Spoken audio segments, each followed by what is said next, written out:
आप देख रहे हैं इंडिया टाउन न्यूज, भारत की बात। छत्तीसगढ़ में हुए नगरीय निकाय चुनाव के नतीजे साफ हो चुके हैं, जहां भारतीय जनता पार्टी ने जबरदस्त प्रदर्शन करते हुए कांग्रेस को करारी शिकस्त दी है। वहीं नगर निगम, नगर पालिका और नगर पंचायत तीनों ही निकायों में भाजपा का दबदबा देखने को मिला है। कांग्रेस और आम आदमी पार्टी को उम्मीद के मुताबिक नतीजे नहीं मिले, जबकि निर्दलीय प्रत्याशियों ने कुछ सीटों पर अपनी मौजूदगी दर्ज करवाई। बात करें नगरीय निकाय चुनाव में राजनांदगांव नगर निगम क्षेत्र की, तो यहां पर मधु लहर ने कांग्रेस का न सिर्फ महापौर में बल्कि पूरे वार्डों में सुपड़ा साफ कर दिया। मधु लहर में न सिर्फ कांग्रेस के निखिल द्विवेदी को बुरी तरह से हार का सामना करना पड़ा, बल्कि ज्यादातर वार्डों में भी भाजपा ने जीत दर्ज की। नमस्कार, मैं हूं आपके साथ कमर घोष और आप देख रहे हैं इंडिया टाउन न्यूज। देखिए हमारी ये खास रिपोर्ट। चलिए सबसे पहले ये बताते हैं कि निखिल द्विवेदी को राजनांदगांव में आखिर हार का सामना क्यों करना पड़ा, जिसके बहुत से कारण हैं, लेकिन कुछ विशेष बिंदुओं पर नजर डालते हैं। बात करते हैं निखिल द्विवेदी की हार की, तो 5 साल तक नगर निगम में कांग्रेस की महापौर रहने के बाद भी जो विकास के वादे अधूरे रह गए, उसका बड़ा खामियाजा कांग्रेस को भुगतना पड़ा। शहर में लगातार इस बात की चर्चा रही कि निगम में कांग्रेसी महापौर ने विकास को अधूरा रहने दिया और जनता के वादों पर खरी नहीं उतरने वाली कांग्रेस को जनता ने नकार दिया। निखिल की हार का एक बड़ा कारण मधुसूदन यादव का आभा मंडल रहा।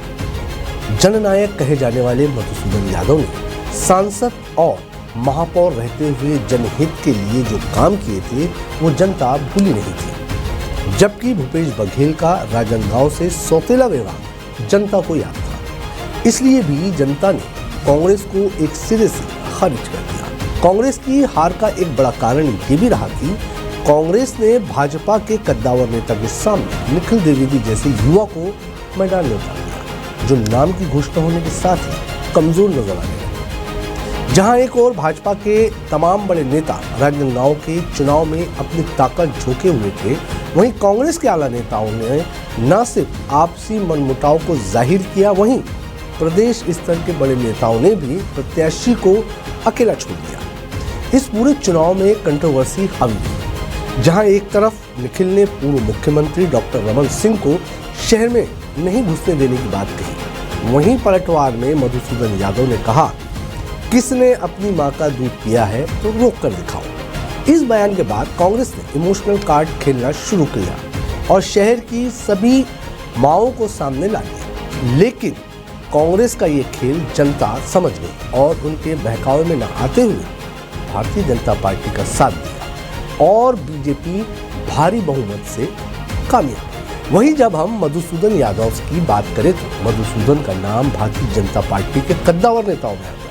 वो साल 2015 में राजनांदगांव नगर निगम के मेयर बने, जहां मुकाबला एक तरफा साबित हुआ। मधुसूदन को 59,911 और विजय पांडे को मात्र 24,670 वोट मिले थे।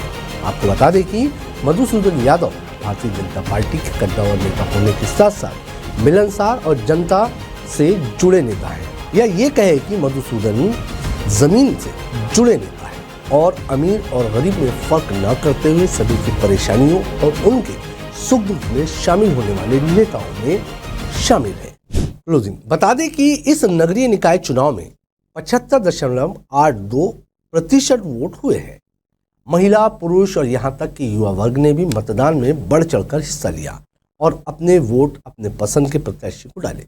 नगरीय निकाय चुनाव में भारतीय जनता पार्टी की जीत बहुत ही अहम मानी जा रही है, क्योंकि जिस तरह साल 2019 में भारतीय जनता पार्टी को हार का सामना करना पड़ा, उसे देखते हुए भारतीय जनता पार्टी के लिए ये जीत बहुत जरूरी हो गई। फिलहाल जनता के भारी मतों से मधुसूदन यादव मेयर का चुनाव जीत चुके हैं।